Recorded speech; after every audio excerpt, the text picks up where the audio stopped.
शांति। अव्यक्त समिके 2 जून 2025। ऐसा कोई भी ब्राह्मण नहीं होगा जो आत्म अभिमानी बनने का पुरुषार्थी न हो, लेकिन निरंतर आत्म अभिमानी जिससे कर्मेंद्रियों के ऊपर संपूर्ण विजय हो जाए, हर एक कर्मेंद्रिय सतो प्रदान स्वच्छ हो जाए, देह के पुराने संस्कार और संबंध से संपूर्ण मर्जीवा हो जाए, इस पुरुषार्थ से ही नंबर बनते हैं. இனிமையான பாபா இன்றைக்கு நமக்கு அவ்யக்த சமிக்கையில என்ன சொல்றார் அப்படின்னா, ஆத்ம அபிமானியாக இருப்பதற்கு முயற்சி செய்யாத பிராமண ஆத்மாக்கள் யாருமே இருக்க முடியாது.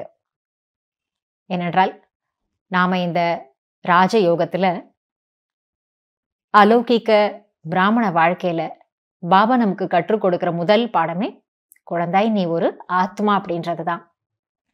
அதனால அந்த ஆத்மாங்கிற உணர்வுல தன்னை தக்க வைக்கிறது அல்லது ஆத்மா உணர்வு பயிற்சி பண்றது, இதை செய்யாத பிராமண ஆத்மாக்கள் யாருமே கிடையாது என்றார் பாபா. ஆனா இதுல என்ன விஷயம், நிரந்தரமாக ஆத்ம அபிமானியாகவும் அதன் மூலம் அந்த மாதிரி இருக்கிறதன் மூலம் கர்மேந்திரியங்களின் மேல் முழுமையான வெற்றி பெறுபவர்கள். ஒவ்வொரு கர்மேந்திரியமும் சத்தோ பிரதானமாக தூய்மையாக ஆகிறது. தேகத்தினுடைய பழைய சமஸ்கார சம்பந்தங்களின் மீது முழுமையாக மறுபிறவி எடுத்த நிலையை அடைகிறோம். இது எல்லாமே ஆத்ம உணர்வினுடைய பயிற்சியின் மூலமாக நடக்கிறது. அதனால பாபா சொல்றார், இந்த முயற்சியின் மூலம்தான் உங்களுடைய நம்பர் உருவாகிறது. அப்ப இந்த ஒரே ஒரு பயிற்சி, நான் ஆத்மான்னு நம்மை நாம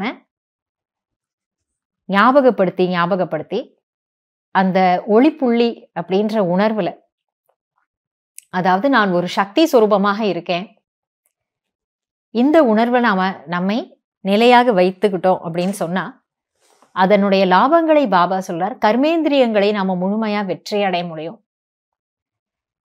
ஒவ்வொரு கர்மேந்திரியமுமே தூய்மையாக சத்தோ பிரதானமாக ஆகிறது. அது மட்டும் இல்லாம இந்த உடலினுடைய பழைய சுபாவ சமஸ்காரங்கள், பழைய சம்பந்தங்கள், இது எல்லாத்திலிருந்தும் நாம புது பிறவி எடுத்தது போல் அந்த புதிய நிலைக்கு நாம போகிறோம். இந்த எல்லா விஷயங்களும் ஆத்ம அபிமானி பயிற்சியை நிரந்தரமா செய்வதன் மூலமாக நமக்கு கிடைக்கின்ற லாபங்கள். இந்த முயற்சி, இந்த பயிற்சியின் மூலம்தான் நம்முடைய நம்பர் முன்னாடி போக முடியும், முன்னேறி போக முடியும். இதுலதான் நம்பர் உருவாகிறதுன்னு பாபா சொல்றாரு. அதனால இந்த பயிற்சியின் மூலம் கிடைக்கின்ற நன்மைகளை மனசுல வச்சு நம்ம ஆத்மா பயிற்சியை செய்வோம். நன்றி பாபா. ஓம் சாந்தி.